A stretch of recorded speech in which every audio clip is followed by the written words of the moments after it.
Good morning, Hacksters! It's my favorite day of the week. We get to talk to someone awesome in hardware. This week is Becky Stern, a hardware polymath, which is just a term that I made up to describe you because you wear so many hats. You do so many different things. Anyway, good morning, Becky. How are you? Thanks for having me. I'm excited to be here. Absolutely my pleasure. It feels like a crime that we haven't had you on before, but it's a really cool timing because you've got some cool new projects out. Let's talk Yeah. about those. What's your latest project? I made a smart mirror with those really hard to find Raspberry Pis. I had one sitting around. I forgot about the chip shortage until I launched this project. Oh, yeah. It's using the Magic Mirror 2 software, which is the popular ecosystem for smart mirrors, and open source project. And it's pretty cool. It's got like the two-way mirror glass. I've made projects with the plastic before, but this two-way Yeah. mirror glass is really classy. Ooh, And yeah. I can't take credit for like the beautiful design of the text modules in this project, but you just pick out the modules that are relevant to you and install them on your Raspberry Pi. It's actually quite an easy project to get up and running software wise because the ecosystem is so robust and has so many people working Ooh. on it. Yeah. Um, but I think the fun part that I'm hearing from some Magic Mirror builders who that is unique about my build is there's LED strips in the front panel of the glass so that it like a little bit of vanity lighting Ooh, outside yeah. of the computer monitor, and then also the way I attach the monitor to the frame and the wall. A lot of people Mm. have to build their own frame for their monitor because it's like the glass and the monitor behind it. Yeah, yeah, And yeah. I used everybody's favorite fine furniture joinery pocket holes. Huh. That's a sarcastic joke. Fine furniture people hate pocket holes, but this is a Hmm. perfect utilization of pocket holes, in my opinion, because you don't see any of the wood pieces, and they provide a very secure, strong joint between to fill up the space in the frame that the monitor does not. Um, Cool. and then I just used like a monitor mount with a like a TV mount with a swivel arm to mount it on the wall so I can move it around. Because the original Oh, problem with my nice. mirror is that it's up way too high because I'm really short and I live in a rental and like I'm like, why is my mirror so high? And like my landlord is like 6'5". I'm like, oh, okay. So the new mirror like tilts down and it swivels and it like comes away from the wall on its mount so I can pull it closer to my face for makeup. Nice. Oh, that's brilliant. And I love how, like you were talking about, the monitor is sort of shorter width-wise than the mirror is, so you can put those LED strips for like vanity lighting. That's brilliant. I haven't seen that in any of these magic mirrors, but it makes sense because you've got a half silvered pane already. You might as well put some lighting in there. It's just extra space, right? I was matching. I could have matched the dimensions to the monitor, but I wanted to match the dimensions to my bathroom mirror so that the mirror was the same size as it always was. Yeah. So then that left the extra space, but also that extra space with the plywood and the LEDs around the edge also provides a place to put the extra circuitry. And yeah, I Mm. did put it in my bathroom. Everyone's all on their high horse about humidity, and I didn't even remember that that's a problem in bathrooms Mhm. like until somebody mentioned it because my bathroom, I guess, is just really well ventilated. Solid. Like I Nice. don't know, my mirror never got steamy before, so it's not going to get steamy now, and it is plugged into a GFCI outlet next to the sink, so it's Oh, not like it's yeah. not an electrical hazard or anything. Ground fault circuit interrupters for those who haven't done home maintenance before. I think that's what Apparently, in it the stands UK, for. they don't put outlets in the bathroom Oh, for interesting. this like electrical safety reason. I don't know because Huh, they have the same interesting. voltage as the rest of Europe, but yeah, I don't know. I'm electrically everything's fine. I'm not wrecking that Raspberry Pi with steam. I can tell that this is one of those things where you've had like a million people comment this on every single time you promote this thing. I've got a project or two like that, and it's like you have to sort of stick the disclaimer right up front and be like, this is actually safe. Don't at me. It's okay. I promise. Um, yeah, so you're talking about having pocket holes and stuff and doing all these techniques that you've learned from woodworking, and you've got so many different talents. What do you think?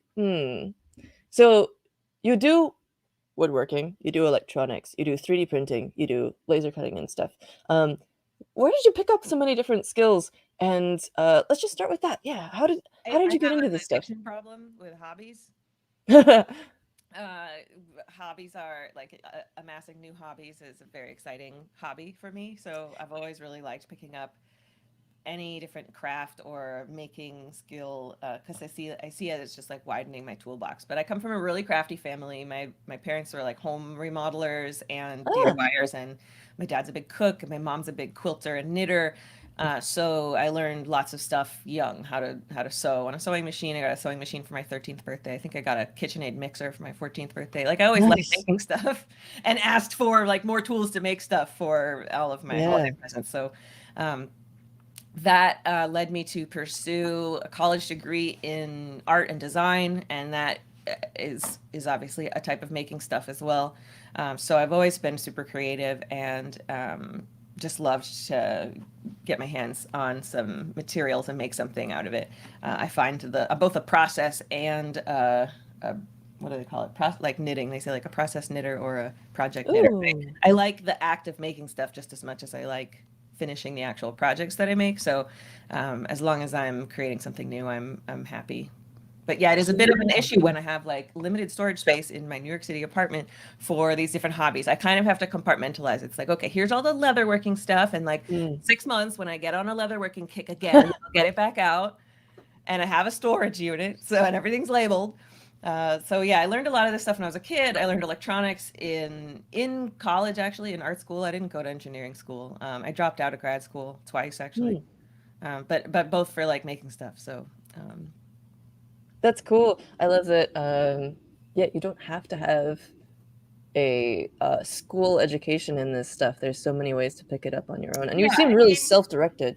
I started using Arduino when it came out in 2005, and I just a happy timing that I happened to be in school at the time that, I'm the exact target demographic for that project when Yeah. it launched, and, became such a cultural force that, yeah, I don't know. It led me to believe that like you can learn how to do anything on the internet just if you have enough search engine foo, and that as long as you can meet people online who are doing the type of things that you want to stretch yourself to do, then like, just find your tribe. Yeah. This thing that you said about in 6 months when you go on another like leather working tear, it feels incredibly relatable to me. I have like, 18 different hobbies and stuff, and like you've got to find little nooks and crannies in your apartment to like shove each thing into so that like because it doesn't make sense to like get rid of all the stuff uh if you're just gonna pick it up again. Um Oh yeah. So you started out with Arduino, like you say. You've worked with Arduino and Raspberry Pi. Do you have like a favorite, or what do you prefer? I assume that you have like different applications for each one. How do you Yeah, sure. how Yeah, do you I'm not a choose? huge like Linux fan. Like I Hmm. like that it exists, but like using it personally is a little not my favorite place to be in life. Hmm. So I would say I'm definitely more of a microcontroller person. Like I like Hmm. the lower level, not having to deal with the operating system stuff, unless it's necessary, because you're doing some kind of cool video project. But my expertise is definitely more in the smaller, like battery powered stuff where the microcontrollers, low power and like blinking LEDs, doesn't require the use of a single board computer. But I'm an equal opportunity electronics enthusiast. Yeah, you do But have I all know these. Arduino better. It's true. I teach a class at School of Visual Arts here in New York in a grad program, and I teach them Arduino. And if I had if the class were to be done over again, like right now, it could totally be taught with Python. But like I just don't know Python well enough to teach it, and Yeah. that's gotta keep that in mind for maybe I'll brush up over the next couple of years. Oh yeah. Just FYI, your audio seems to like go down really far and then come back up a little Oh, bit. I'm not okay. sure what's going on with that. Okay. And Um, then my microphone, somebody said I was clipping earlier, so I moved my microphone oh further away yeah. from my face, but I also turned the gain down. So maybe if I move it back closer to my Ah, face, it'll be better. Let me know. okay. We'll find a happy medium. Um, but yeah, so many of your projects here do involve like LEDs and battery powered LEDs and stuff. So like the scooter, actually, is the scooter one powered by a battery or is that running off of the scooter battery? It could be running off the scooter, but it's not. It's a battery because then the whole thing is like waterproof and magneted to the underside of the scooter, and Woo. it doesn't mess with the scooter's electric on my if I had done that on my other motorcycle, it would have been a lot easier to get to the raw power, but the Hmm. Vespa, everything is like really tucked in, and there is like a USB port, but the panel's gonna be open. So anyway, yeah, that project could be powered either way, but it is powered from a battery in this particular case. You can see the whole circuit there because I wanted it to just, you could take the whole thing off. Yeah. You got the little lipo under here. And oh yeah, really nice little waterproof enclosure. Awesome. Yeah. I need to do that for my bike. In SF, it doesn't get too wet most of the time, so we can just kind of like stick stuff under the bike seat and like hope for the best. And that's honestly worked for a long time, but it Yeah. would be cool to have like something a little bit more profesh. That thing is fun because I really usually have my phone on my dashboard, like for directions anyway, and that one is Bluetooth, so I can Oh control yeah. the color from my phone, like while I'm driving, which is funny when you're so visible on the scooter that like you pull up next to somebody and you start changing your colors. Um, Do you Folks get great reactions from them? get a kick out of it. Yeah, Yeah. it's fun. Yeah, and it is technically not street legal, by the way, but the cops in New York City have bigger fish to fry. They're not going after the makers with LEDs on the bottom of their bikes.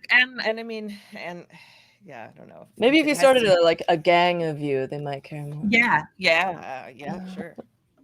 Cool. And we've got we've got these embroidery projects of yours as well. Yeah, I really like embroidering. That's Gorgeous. just a really fun. It's kind of like drawing, but the end thing that you get is like so permanent and cool and expressive. Yeah. So yeah, I Uh, made this project to make constellation embroideries, and I couldn't just stop at one. I made the patterns for all of the signs of the zodiac, even though I'm not a huge astrology person, but I do like space, and yeah. and the constellations. These constellations are relatable to people. So Yeah. I've been doing some stuff around the constellations on the ecliptic plane because that is those are the constellations that lie around where the moon and the sun and the planets go along, which is why we have the zodiac kind of. And it's actually really interesting to see how that progresses over across the seasons and stuff. You can kind of track time with them, which I think is awesome. And it's definitely not just for astrology people. You've got both, it looks like some surface mount or small little LEDs and also some big through-hole LEDs on here. Is that yeah, right? this project's just through hole, Oh, okay. since it's using my LED sewing kit. So Oh, cool. I've made this sewing kit for a really long time, just and it's evolved over time. But now it's these little battery holders. I want to make my own battery holders that are like this, but in the meantime, it's just got through hole LEDs and everything you need to sew up a simple circuit like that. The Zodiac embroidery is a great first soft circuit project, and the through hole LEDs are easy to. I don't know. They're cheaper than the surface mount ones. Maybe the kit should have the surface mount ones, but I like that these are like they feel like real electronics components, not like something that's been designed for you as the craft customer, like Yeah. so that then if you are going to do another project later, you're not you know what LEDs look like. Yeah, and you can kind of like look at the individual components inside them, which is harder to do with surface mount ones. You can Right. see the little diode and cathode and anode inside of there with the little Yeah. the You little can die hold it in up to there. the light and then so Yeah. but it's mainly a cost thing for the kit because I wanted it to be $15 and through Mm. LEDs are cheaper than the assembled surface mount ones. And I wanted to be able to offer it in all these different colors. So What's your yeah. favorite thing people have built with this? Somebody made, although I'm not like the biggest Star Wars fan, there's like these little Jawa dolls. Ah, Somewhere they're not on my page because they're not my tutorial, but somebody yeah. made like ages and ages ago. I don't know, it's like 2011 or something. Somebody made, and they have little yellow eyes, and I had to like look up what the character was, but because and I'm like, oh right, those cute little things from Star Wars. Like I should do one Yeah. of those for Halloween. So yeah, I like people applying it to ideas that they have that are. It's a good example because I would never think to do a Star Wars project with it, even though Mm. like obviously. Yeah. Yeah, so I like being surprised. I feel like that must be one of the best parts about making a kit is just like getting to see what everyone makes with it. Yeah, it is really fun. I love giving people like spark. I mean, part of the reason I like publishing things online is because I like inspiring people and getting them excited to Yes. build their own stuff. And so whenever anybody follows any of my tutorials, I get really excited. But the kit is cool because you're actually also putting the materials in their hands, and which can access kind of like a more beginner level than somebody who is intrepid enough to get all the supplies on their own. Because Mm. if you don't know what you're looking at, then you don't know what to buy. You So don't know where to look for like all right, them. Like if I didn't already know about like Adafruit and SparkFun and like Newark and DigiKey and Mauser and whatever, I wouldn't know where to get these things. Because right, so more, we don't have, even before it closed down, Radio Shack wasn't really that place anymore, and we don't really have them around except for actually in like I feel like in museum shops is like a good place to find this kind of thing, but otherwise you really have to kind of know what you're looking for. yeah, it's true. So for everyone who's watching, you can get this is one of the links in the description below, along with lots of other cool stuff that we're going to look at here today. But if you get inspired suddenly and you want to go get an LED sewing kit for yourself or for a relative or whatever, or a friend, you can go get it right now with the link. Also on this page, you've got your newsletter link. What is your newsletter like? My newsletter is a weekly installment of projects that I've made. So if you're a fan of my work or you're just getting to know my work and you don't feel like, diving into my website for the 8, 9, 24 hours it might take you to go through the projects that might interest you, um, not trying to pat myself on the back. I've just been at this a while. I have a couple Yeah, hundred no, yeah. to show you. And so every week you'll get 3, 4 projects in your inbox. I promise I don't spam on my newsletter. And It's true. I get the newsletter and it is not spam. yes, yeah, it's a weekly, it's just projects. Yeah, like old projects, new projects, a mixture. It's all my projects. I love also how you're using these watercolor tools that you did a while ago on your image for this. Thanks. These are It's so about time cool. I do a rebrand on my website, but I really like tools, and so when I was learning watercolor, tools felt like a natural thing that I like would never run out of subject matter to paint if I paint tools. Yeah, and it's another thing where you're bringing together all your different interests. So you've got sewing materials like this tape measure and your little sewing crane scissors there, and then also like wire strippers and knitting needles and a vise over there and or clamp. All good stuff. Breadboards. It's a great like distillation of uh, all your interests in one place. So you just mentioned that you would be interested in designing your own battery holder, Yes. and what would you do to improve upon this one? I like this one, but I didn't design it. And it Yeah. and it's like a rip-off of a SparkFun product. So Yeah. so I don't feel great about I buy them cheap in bulk, and they have a switch on them. Like, so what I like about this product is it has a Yeah. switch on it, and it has the 4 thread anchor points. Not I don't usually use the 2 for conductive thread that are near the battery, but they're useful for pinning the whole thing down. So, like, mounting holes. But honestly, the only thing I don't like about it is that it's not my design, and I and Mm. I want. I think that I could make them for about the same price as I buy them for in Ooh. bulk if I do the right, get the right fulfillment channels happening. Yeah. And I would like to say that I designed the circuit board. And I think that many people think I might be some kind of expert engineer when it comes to circuit board design. I'm not. Mm. I have made only a couple of printed circuit boards myself. None of which with software, like just like photocopying, like audio amplifier, and then like ironing the laser Oh, printed cool. copper clad and then etching it. I've done that, Yeah. and I obviously know about circuits, but I've never printed my own computer, so CAD circuit board Never gotten design. like them fabbed by a shop or I've whatever. never I've never purchased anything from Osh Park. I've never. Mm. So I'm I'm like um a bit of a circuit board noob, and it's a video I want to make. It's like my journey of making my first circuit board, and I think the battery holder is an achievable goal because it's only 2 components, and Yeah. it doesn't have a ton of complicated connections. The 2 components are the switch and the battery holder, and yeah, I don't know. I'll probably change the shape and the color, but I mean, like Adafruit makes one of those, Sparkfun makes one of those. Like, I don't know, they're not hard to get, but I want mine to be mine, you know? Yeah, I made one of those. I've got this like I gotta share this since we're talking about this. I was designing like a PCB that's supposed to be easy for people to because the example that they give you in KiCad, when you download it, they have an example which is an Arduino, but that's an entire Arduino. Yeah, Like that's if you're crazy. starting out, like you can't use that as a reference. And so I made like a little mine is really simple, this little battery holder. It's just like, divided in half and got like contacts on it, and got like a little cute logo on the other side and whatever. But like, having a switch on it would be amazing. I feel like having a switch makes so much a difference for any kind of wearables and stuff. For this kind of And project, oh yeah. The kit used to have, like back in the day when I first made it, it had before there was a thing, it's called a sewable battery holder. I would just shop DigiKey and find the surface mount battery holder with the right picture. And yeah, it yeah, would yeah. have like the tabs, the flat tabs that had holes in them. Uh-huh.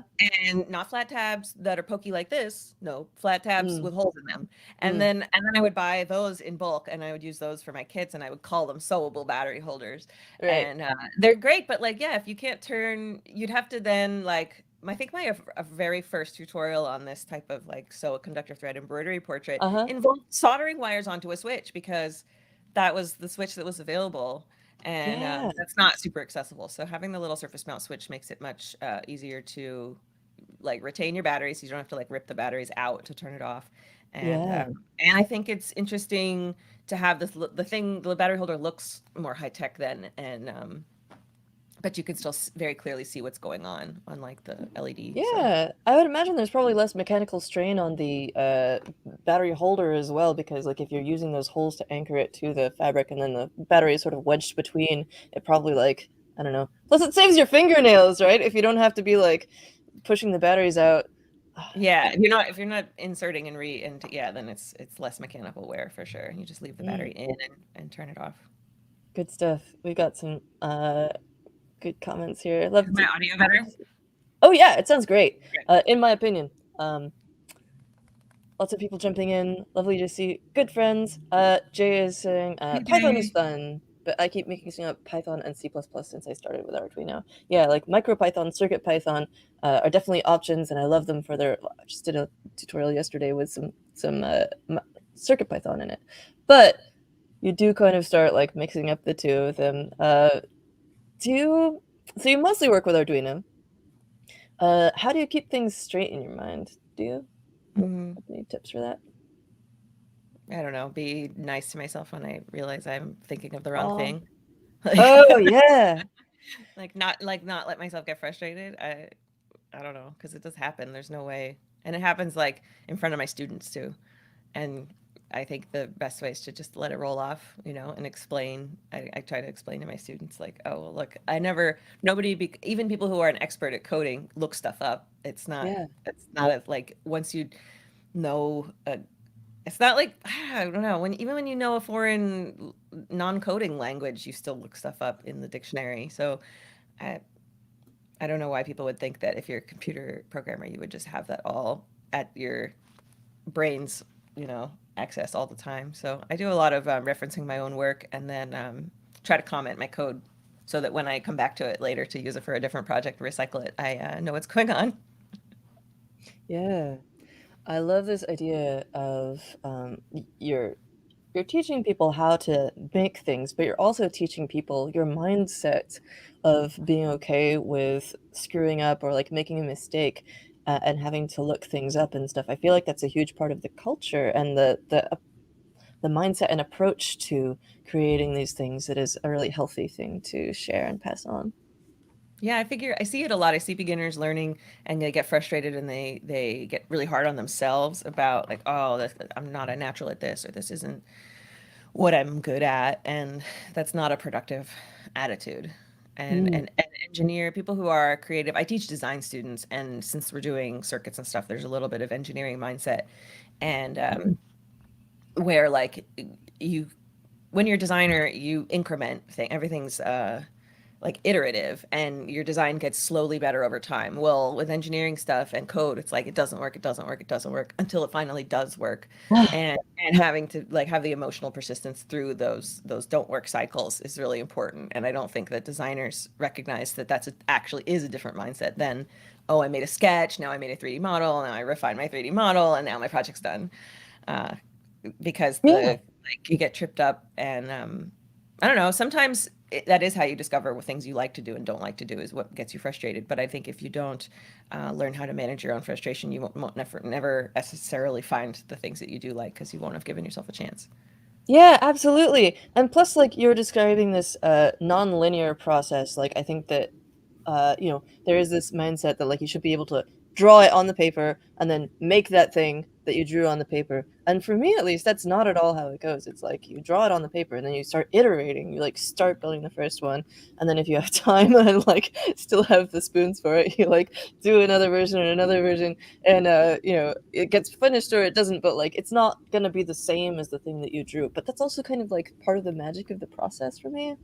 Right. The difference between your sketch and the final thing you make shows how far you've come during the process. And sometimes that means, oh, I've learned a lot in this process if it looks a lot different than your original sketch. But sometimes it can also mean, like, depending on your ability, if you have like a sketch and you didn't know if you had the ability to make it, sometimes the closeness to the sketch also shows how far you've come in being able to work through whatever unknowns came up to get you there. So I think both are commendable. It's like, this looks totally different from your sketch, or this looks just like your sketch. Both deserves like a congratulations. Yeah. I'm trying to load this photo that you sent me. Speaking of design, and iteration on an idea, it's not just electronics, but you made this image for the cover of Reinvented magazine as well. Do you want to tell us about this project? Sure. So it was Zyla's fault. She knows the Reinvented magazine people and wanted Hmm. to get us all together for a cover, and we all thought that was a great idea. And so we're like, okay, well, the Reinvented magazine is run by undergraduate STEM women, and so it's a nonprofit and a volunteer and young staff, and so they don't have the big photo budget. They don't shoot they take photos for their cover, right? They don't like have a big cover shoot. Hmm.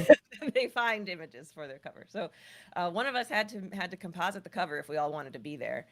Since there's no way, Ruth at the top there lives in the UK, Stephanie lives in Houston, and Zyla lives in Right. LA, and I live in New York. So there was no way we were going to be able to get together in person. So there had to be some kind of compositing plan. And I don't know. I guess I stepped up as the one who likes Photoshop the best. All of us have Photoshop skills, but I followed a YouTube tutorial for making a glowing outline, and then you followed this person's YouTube tutorial for making this, and it was a very good tutorial that taught me all about the fit parts in Photoshop that I didn't know, like making the line and then making the line have the glow. Like, I didn't know Yeah. you could do all of these drawing things in Photoshop. But generally, I am a rather experienced regular Photoshopper, like, fix a pimple, Yeah. like overlap our persons, make the lighting on our faces match, that kind of stuff.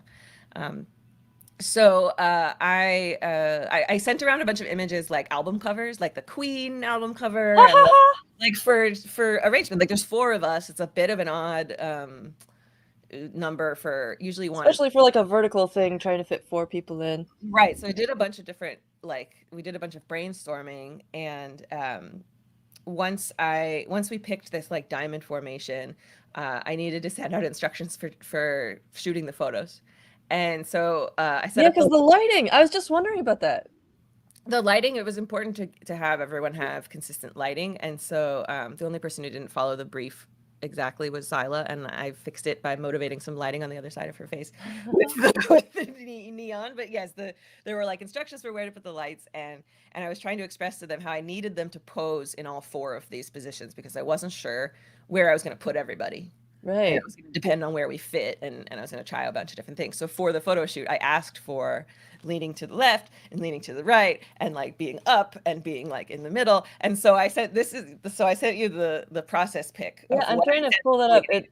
For some reason, it stopped showing it, but I'll get that up in just a second. Okay. Well, I sent them like a diagram of like where I put the backlight and where I put the front light and where I put the camera and how far away from the background I was standing and what lens to use so that our heads all seemed like they were the same size. Yeah.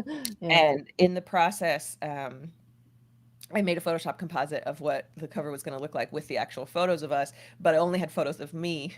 So I made a, Here we go. mock-up cover that is for me to send to the ladies. Like, this is So what it's going to good. look like, everybody. And it made everybody laugh.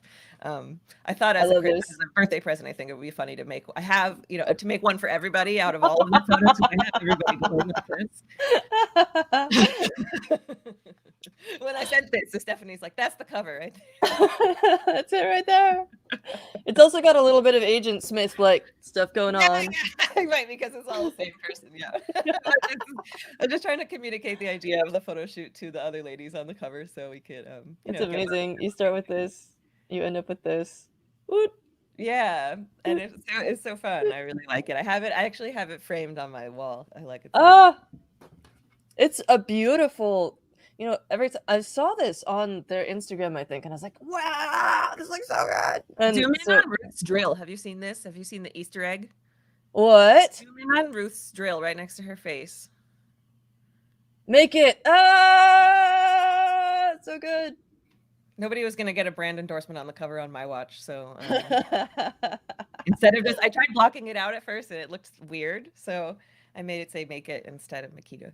That's so good. Sorry, Makita. We still like you, Makita. It's just, Yeah. we just didn't want to Is that put your preferred one? DeWalt versus Makita versus. I'm a Ryobi girl.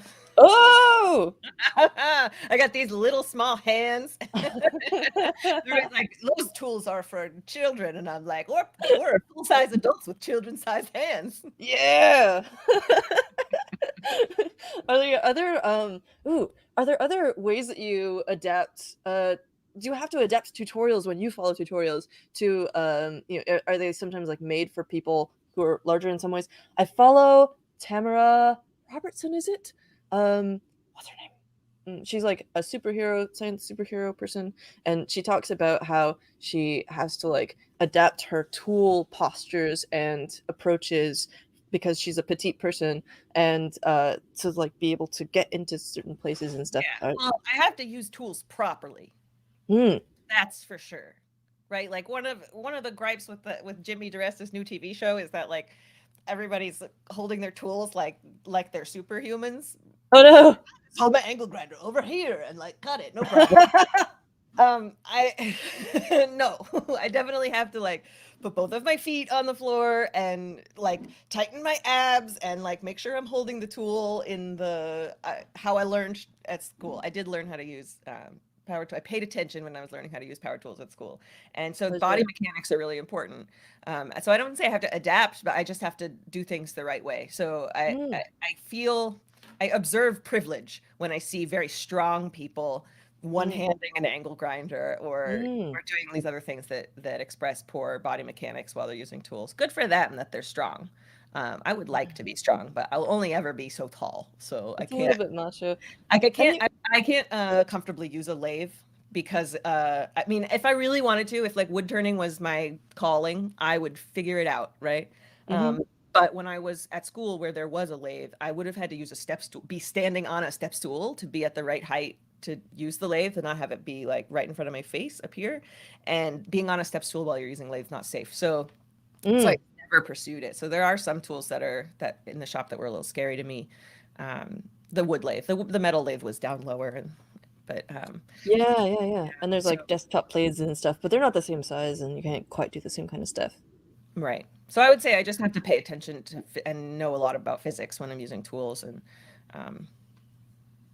this thing that you said about the angle grinder reminds me of when I started playing bass guitar. I you know, all I've seen of people doing with that is like the down, you know, basically like sort of, you know, down, like I can't show it on the screen, but they're like, you know, down at like their knees or something, like down like this, and there's like, you know, arms at full extension, and I'm like, why can't I play bass? I'm so bad at this, and I can't reach with my fingers. Then I put a shoulder strap on it and got it like up here, like a regular guitar, and I'm like, oh, I can play this. This is like, you just have to like not try and look cool, or like, you know, what you see modeled in some cases is what looks cool and like looks badass, but then like the ergonomics of this are like, especially for someone who's a different shape, is just like not feasible, and it turns out you can do it.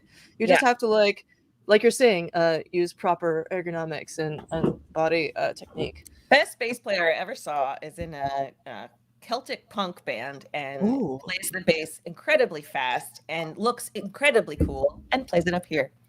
Oh, cool. Who's that? Boom, boom, boom, boom. I wish I could tell you his name. I've fallen out of rock music since I'm not a teenager anymore, but I'll look it up for you. I'll have to do some digging. Yeah, if you find it, cool. That would be cool. I'm He's no not great shakes at bass great, now, so but I'd at least I know that. album. You what? I'd have to send you an older album too because this bassist is not in the band anymore. Alas. Okay, cool. Let's see. Let's talk about this hot dog robot. Hot dog What's going on here? America. America! I got invited to join the Maker's Secret Santa ring, which is a couple folks making like Christmas presents for each other and then opening them. I know that sounds super excited. It's a Secret Santa where Unboxing? you don't know who has who has you as a giftee, and then everybody makes homemade presents for each other, and they range from like very sweet to like completely deranged. So it's a super cool series. And I got this guy, Colin Furs. If you don't know who he is, then you've been living in um, he is a really famous British YouTuber who makes things with fire and power tools, and most recently All is this kind of like stuff. building a giant tunnel underneath his house. Whoa. And my friend Ruth, who we just talked about on the cover of the Reinvented magazine, she's friends with Colin, and I was like, Ruth, I have like no idea what to make for Colin. Like he's an intimidating 11 million subscriber YouTuber Hmm. who knows how to build anything. So like, how am I going to impress him? And she was like, well, he's a really picky eater and he was just on a food show. So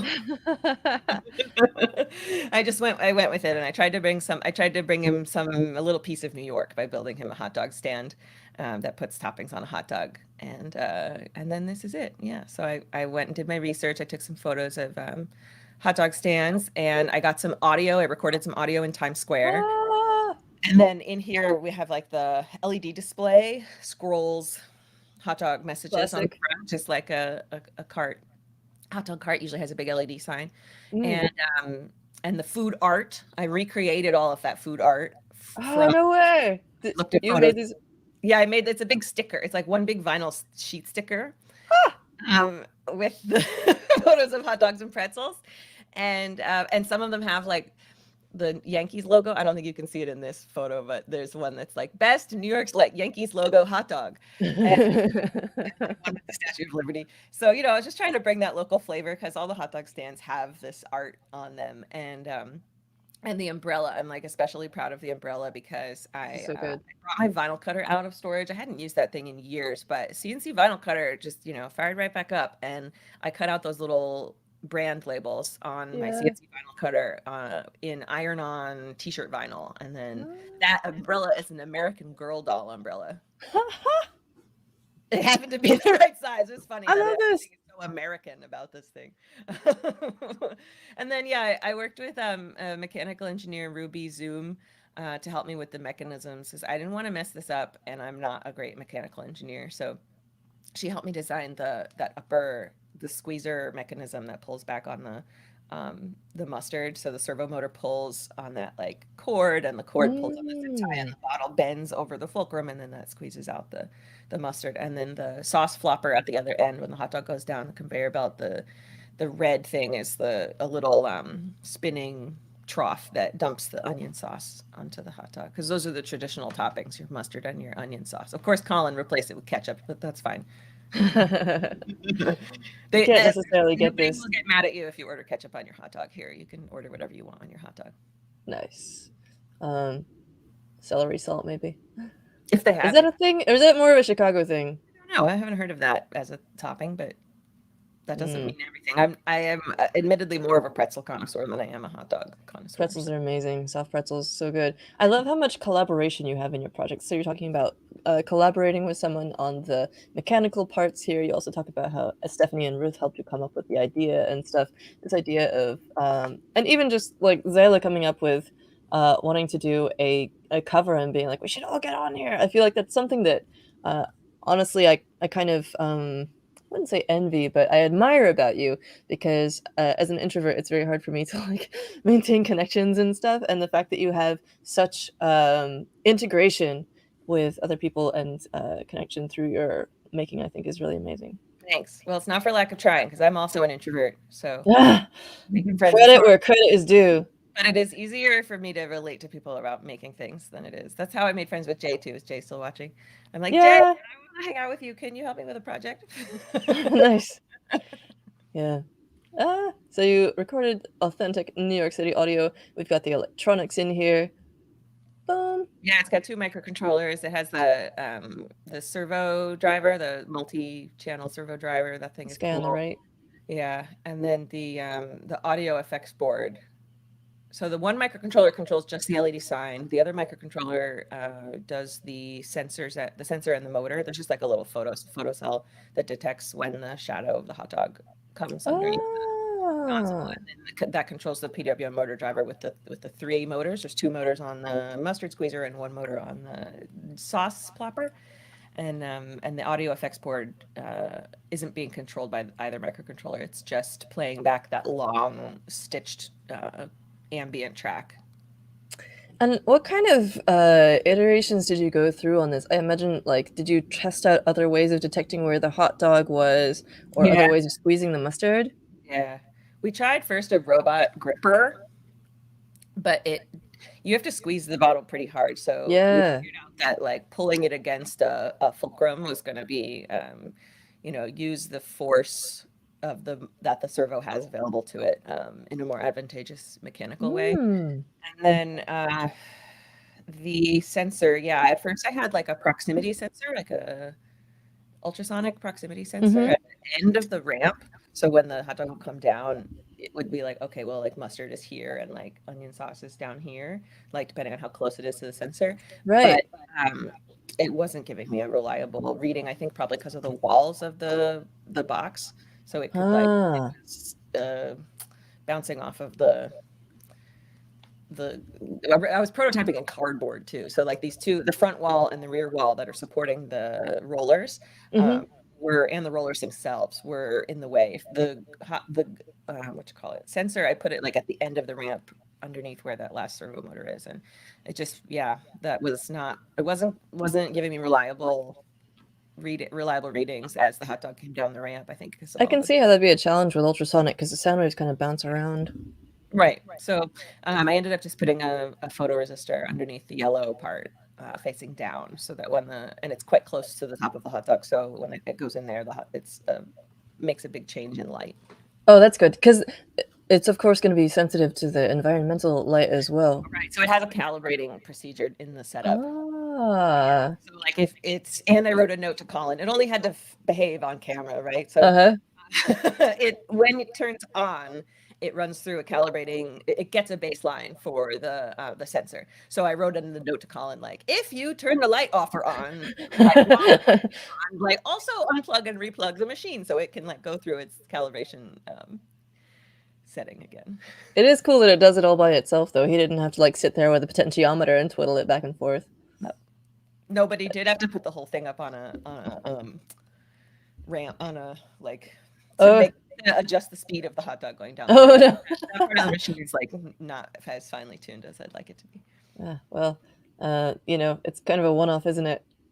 Yeah, it's a two off. I made one for myself too because I liked it so much, and I'd like to be able to showcase it at an event someday. So I did make two. Do you But use also it? for Do you keep it in filming, your kitchen? it's in my studio. This project had to come together really fast to be shipped on time because they had to get to the person so they could To open the it UK. and then film and then like edit all of our videos, right? So I had a shipping deadline, and one of the other reasons I made two was that I needed to rush through some of the construction to get it out the door. And knowing I was going to make a second one helped me to like make a shot list of things that, and not feel like and meet my shipping deadline, because I was able to shoot those things again when I made the second version. So yeah, you were able to, like, by shot list, you mean, of course, a list of photo and video views that you wanted to get for your video. Brilliant. I often build things twice if I have the budget and the time, but in this case, it helped me because I had a shipping deadline. That's really interesting. Why else do you build two of things? Um, Because if you are keeping them for yourself, like, yeah, so here's my next project. It's what you call it? Tool roll. This yeah. is waxed canvas. So Woo! I make it in regular canvas, and then I apply this wax coating to the fabric to make it more durable. And as you can see, I have two. I actually made three of these. And partially it's to get the photo and video. Like if I like to publish step-by-step photo tutorials along Right. with my videos, and I have to like switch my camera into a different mode unless I want to like take a still frame from a video. And sometimes I do that, but I really want to get still photos of all the steps too. So sometimes I will do two of them, so that one of them I'm taking photos and one of them I'm taking video. And then, or sometimes just mixing back and forth between the two. And sometimes it's because I want to write the instructions in the least awkward way possible, and I'm trying to figure out the instructions. So if I make one and I'm like, oh, I don't like the way that like this little bit up here was like, I don't know, I fix it in the next version, and try to make the instructions more user friendly. Or answer questions that might, like, when I'm making it, I can ask myself the questions that I think a beginner would ask while it's coming up. So I don't know. Yeah, it's mainly for videography reasons. And then in this case, because I actually have an audience for like I can give these away to my friends. Right? Yeah. I need one for my motorcycle, but I also might need one for my for some other non-motorcycle. Non-motorcycle reasons. And for giving as gifts. So yeah, there's lots of reasons to make more than one, but usually it's so that I can demonstrate the project in the easiest to understand way. You know, it's got to be great for the tutorials. I usually only do one of things, and I think that sometimes even when you're building the same thing a second time, you run into different things to troubleshoot, or different ways of doing things, or some new information that can like upgrade the whole thing. That's brilliant. So, and also, speaking so of you have two, so that in case one breaks, you still have one that's working. Yes, true. The nice thing about getting PCBs, speaking of which, from Osh Park, is that you have 3 of them in any given shipment, and so that's like one for me to prototype with, one for me to like hold on to, and then one to give to a friend. I think is really cool. Yeah. Or like some of them are jewelry, so it's like one to wear, one to use, and one to give away. Yeah, I love your PCB earrings. Oh, thanks! Yay! I got to show off your solar class. I know that we don't have too much time left, so I want to fit this in. You have a free solar energy class. I think this is so cool, and I want to take it. I haven't found the time yet, but I'm going to. Can you tell us fun, about? but each of the projects are bite-sized. They're this is a fun class I wrote for Instructables, because it doesn't just do electronics. It's got 2 solar projects that have nothing to do with electricity, and that's pretty cool. It was a fun like assignment to wrap my head around. Like, yes, of course we're gonna get 2 solar panels, but what else can we do with solar that is DIY and gets you crafting? And so yeah, I made a solar balloon with garbage bags. I did some solar etching with a magnifying glass, and then I did 3 solar panel projects. Are you etching on like aluminum tape there? Is that what's going on? I'm using aluminum tape as a stencil. Cool. So that's a piece of glass with aluminum tape on it in a stencil, and then I'm using the magnifying glass to etch everywhere that's not covered by the tape, and then the design is left behind. What is the material you're etching? Are you etching the glass? That's cardboard. So the glass okay. The glass is the lights coming through the glass, and there's just cardboard on the back. But I also did cool. in the project. I also did cork and leather. Cool. Oh, leather would be really cool. Embossed my boyfriend's debossed my boyfriend's leather wallet with little etching. Later on, I shall learn the difference between embossing and debussing. Well, one I think is up and one is down. Oh, I yeah. took away the material because I etched it, but I don't know. Hmm. Embossing actually I think is where you like clamp it, but That makes sense. Yeah, I've seen those little thingies. You clamp them on a paper, and then it makes like a raised design. Of course. yeah. Uh, yeah, I love how these first couple really sort of demonstrate the energy contained in the sunlight, and that really kind of leads conceptually into like these things are harnessing that energy you've already become like acquainted with. It's almost like I, you know, I have a little bit of a like, I think of electricity as somewhat mystical, just in terms of it's like it is like Yeah, when it's in energy from the here. sky, from Yeah. the sun. It's like very kind of like, earthy, like almost magical kind of thing. Like these rays of power coming down that you can harness in this, like trap in these crystals, and like, And they can burn you if you're not careful. yeah, absolutely. You must be careful with the power of the sun for it, kind of thing. Uh, and like, yeah, it really kind of does highlight that almost like, very naturalistic quality of solar power, which I think is really cool. Yeah, and then I show how to make a solar backup battery Cool. and then a solar powered microcontroller project. Very cool. What is this project microcontroller doing? It is monitoring the soil moisture. Cool. Look at that. So the sun is helping your plants grow in two ways at once. Yeah. Yeah, it's alerting it's helping the Wi-Fi device alert me when a plant needs more water. That's cool. I need that. I always overwater mine. uh, Good stuff.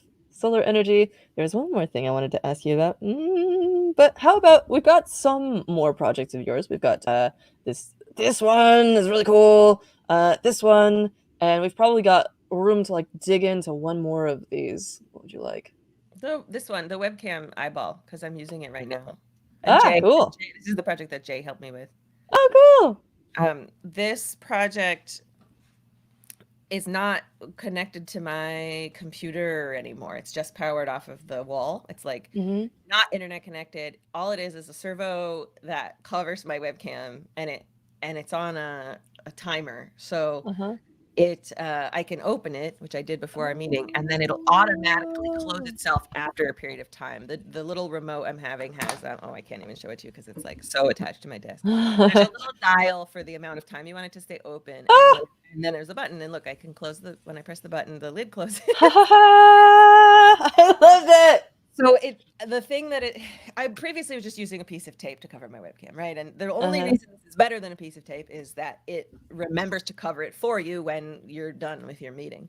So I have my webcam is defaulted to secure, and the USB device is no longer connected to my computer, so this thing is not hackable on my network. So no Love it. hackers are getting access to my webcam feed, no way, no how, because of this device, and that makes me feel better. I'm a kind of paranoid person, and Same. also a woman on the internet, so Exactly.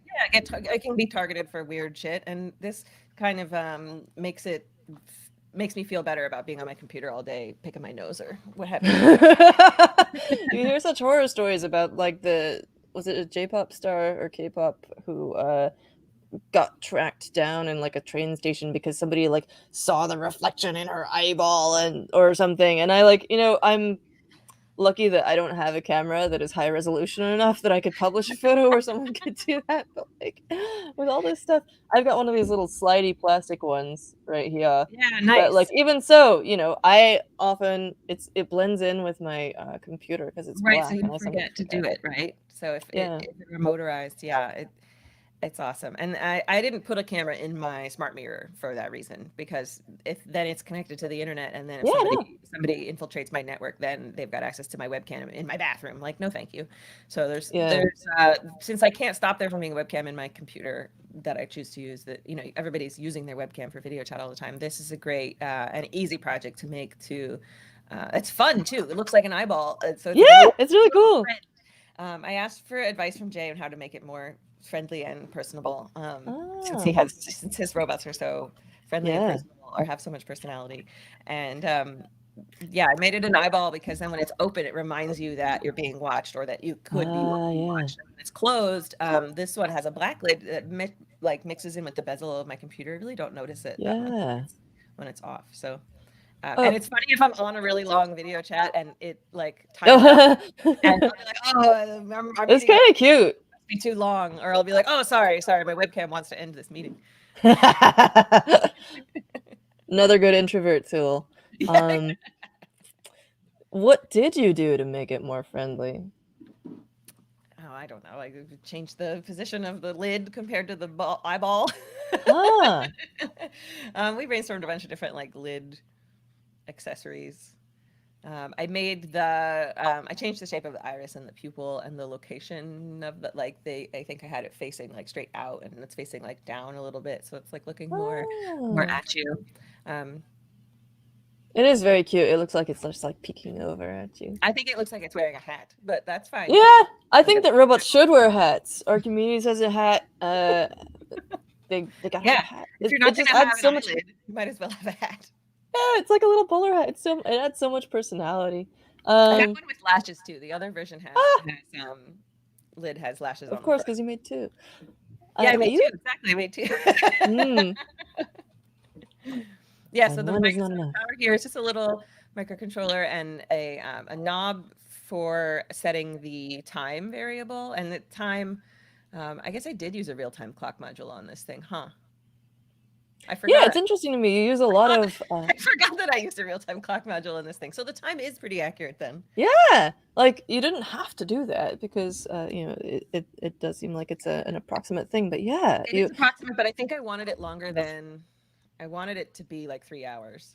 And mm, I think I was worried that that with using Milla's was gonna I think it doesn't it overflow in like an hour and a half or something. oh yeah. I don't know. Like it was gonna be my code was gonna look nicer if I used the real time clock and also then it's configurable to whatever people want to use it for. And like time was an important factor in the projects. And I guess when you order those, they come in packages of 3.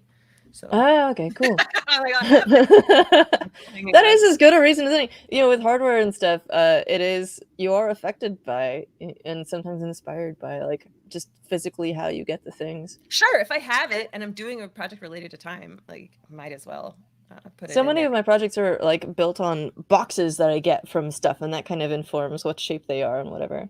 Like Adafruit boxes, or like these beautiful Seed Grove kit boxes. They're like plastic with the like translucent green boxes and stuff. Oh yeah, I know those boxes, and like Pimoroni has them too, Ooh! right? Oh That's a yeah. Pimoroni That's Kibo real nice. box. There's some Great that come project in. to franchise. I feel like we could do a whole session on like beautiful little boxes. The Arduino like Tiny ML Vision kit comes in this little snappy, like a little tote box, but with little snappy holders. It's so good. And Nice. Brown Dog Gadgets has really nice ones with little dividers in them. Mm.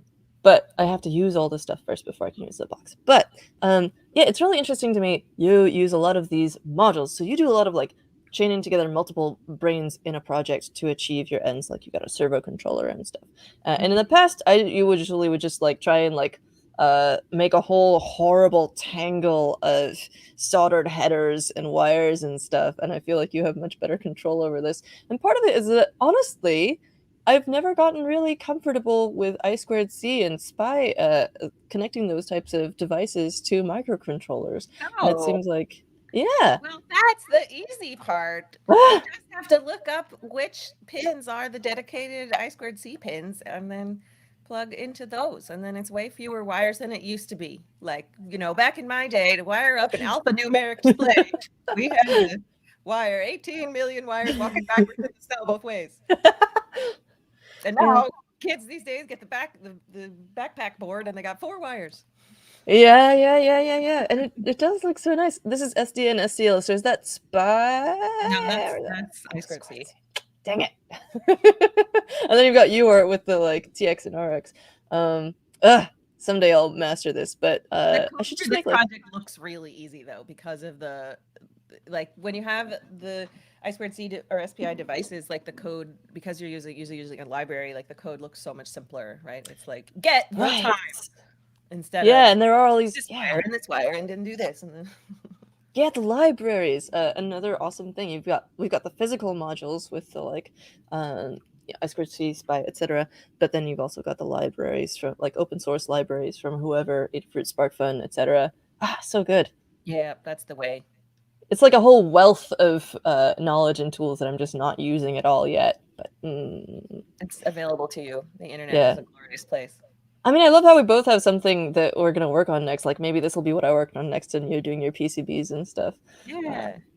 Well, So I cool. have full tutorials. You can look at my code for this project and my wiring, Yes. and hopefully then be less intimidated by your own I2C devices you have on your desk, which I know you do. Yeah. And I'll send you my little KiCad thing if it helps. There's already some really good KiCad tutorials that I'm sure you already know about, but time management is a thing as well. Of I course. have a super random question. What do you think about TikTok as a creator? Are you going to go on TikTok? Are you on I there? am on TikTok. Ah! I just started my TikTok, and my Raspberry Pi Smart Mirror video that I made as an Instagram reel and then also put on Ah! TikTok is performing way better on TikTok. So I'm all for Oh, it. cool. Make your TikTok. Nice. Yeah, there it is. Love it. Look I'll at go all of follow my you. 133 followers that I got since last week. Nice. I think it's fun. Ah, I think it's interesting to me that Instagram and Facebook, I know they're the same thing now, and Twitter, like that everyone's chasing TikTok. I think that's very interesting that like even yeah. I mean now they're this huge company, but when they were smaller, I thought it was really interesting that they make these bigger, slower giants like afraid and then make them rip off their features. Like it's so silly to me and cool and weird that you make everybody wants to capitalize on the type of vertical content that TikTok was making popular. And so for that reason, I think it's an impressive cultural force. And now that it's big enough, it's apparently I've heard there's like a niche for everybody. So there's Maker TikTok, and Yeah. I think It it's totally neat is. the way it serves up the videos. Like its algorithm for what videos it serves to people is slightly different than the other ones, and that's the secret sauce that they're chasing. And I think it's interesting. It's the algorithm wars, the cultural algorithm. Yeah. Do you keep up with the algorithms? That's a No, it's challenge just, for I me. mean, sort of, but like it's a such an interesting landscape. Like I feel like I'm living in a Neil Stephenson novel. Yeah. But where are the nanobots, Alex? We'll get them. We'll get them. Though I'm not sure that I want them, honestly. Yeah, It's so not funny the way how Neil Stephenson envisions them anyway. yeah. And well actually, so I'm working on this, companion bot, and there's different companion bots that I want to be. Speaking of Neil Stephenson, he has this book, The Diamond Age. Like maybe I won't say this right now. Actually, it's something that I want to develop a little bit more before I talk about it. That Never makes mind. sense. That makes sense. That's fine. I totally understand that too, where you're like, I'm working on this thing in my head, and if I talk about it, Mm, you know how sometimes you have friends who are like, I'm gonna buy a big house, I'm gonna do this thing, and then they don't ever follow through, but because they get all this praise for like having the idea in the yes. first place, and then they run out of motivation because their motivation is from other people telling them that their idea is good or whatever. So it's true that like the first time you voice your new idea out to people, you have to be careful about whether you're in a position to have that energy sapped away from you or not, you know? Absolutely. So I get Plus, it. like, I'm a little precious about my things where I'm like, it's mine. I don't want other people telling me how to do it. Right before you've even I'm gonna be the genius, or yeah, like, I'm gonna be its parent. It's more of like a parent relationship. I'm like, no, yeah. maybe not a good parent, but like, eventually it'll be ready to meet the world. But for now, I want it to be like me to shape it and like it to Yeah. be my baby because Well, they're all very, personal. I can't. I'm trying to imagine. I'm trying to guess now because I've read the book. It's a very good book. If you haven't read No, don't guess. it, I won't guess. It's a No, really, I won't guess. It's a really good you book, can. and it has nanobots in it. And the nanobots are used for construction, and the nanobots are used for war, and the nanobots are used for prison. Um, and there's a young female protagonist, and it's a good book. So if you haven't read that book, highly recommend. I'm not building a nanobot prison. I haven't ever built a swarm robot, but I'm not going to guess. cool I'm not guessing. idea. I have a guess, but I'm not going Okay, to we're guess. not guessing. I'm just telling you what I'm doing for my Okay, own cool. project, and I don't care if anybody has an idea of how they want me to build it. I just won't listen. It's Penny's computer book from Inspector Gadget. I'm going to build Ooh. Penny's computer book from Inspector Gadget, and that is my goal for this year's Halloween. And since I'm claiming it in March, I have plenty of time. I already have Yes. sketches. And I'm not going to give you any praise for that because that will. I want you to keep your motivation. Sure, that sounds cool. I can overcome. I guess you could do that. Could be neat. I don't know. And also, my boyfriend is really tall and skinny, so he's going to be Inspector Gadget, and Ah! then people will get the costume. Because I think if I were just Penny, I think people like, who is that? But then with Inspector Gadget, then it's a good couple of costumes. So we been wanted to do that for a couple years, but the computer book is a pretty complicated prop, and I want to do it. Yeah. So subtly, that's my guess. If you have read the book, then you might know what my guess is about Alex's project. But I'm not going to guess it because then Alex doesn't have to say yes or no. Okay. Okay. So we're about at time. I'm gonna cut us off right now because so that nobody guesses what Alex is making. I'm really excited about the stuff that you're coming up with next. You've got this tool roll that you're going to be publishing soon. You've just published this smart mirror. Everyone can follow your project now on TikTok. Yeah. And some stuff on Indestructibles. You've got your website, beckystern.com. All kinds of links in the description below. We've got a Twitter page and an Instagram. People can just like find your content wherever they live. Yeah, exactly. You come to them. I don't have platform evangelism. I'll meet you on whatever platform you're on. I even have a Facebook, but yeah, it's just the same content you see on all of my other channels. Good stuff. Thank you so much for joining us, Becky. Thank you, everyone in the... Oh, man! Oh, we have another question. How's the ham radio stuff going? Another one of your many talents. Oh, yeah, it's good. I get too much praise for being into ham radio, I think, because there's like hardly any women in ham radio. And ham radio enthusiasts are very excitable. Funny as a crowd. It's fine. I haven't taken my general yet. I just keep my radio next to my thing here at my desk, and occasionally I turn it on and just listen to people talking on repeaters. I don't do a lot of like, I don't know. It hasn't bitten me harder than that, just listening in. So sorry to disappoint that I haven't set up a whole new table for my ham shack. But I mean, still casually listening. You did make a Yagi antenna out of a tape measure. Heck yeah, and I used it to listen to satellites. That was pretty cool. That's sweet. I feel like you could get credit for that. It's true, though. Ham radio people are really trying to get more young people into the hobby. So I think that might be also part of what people are picking up on. They like really want it to be like more vibrant, more youth. Wait, I'm young? I mean, what's the median age for a ham radio enthusiast right now? Like 65. Yeah. I'm sorry to say this, but I don't think you qualify as an Elmer. Not yet. No, but I hate being called a YL. So, yeah. All right. Well, the slang is bristly. Legit. I think that might be why some people are trying to change the the culture. But yeah, Becky Stern. She'll meet you where you're at. She does all kinds of cool stuff. Thank you again for joining us. Yay! Have a great rest of your day, everybody, and hack on.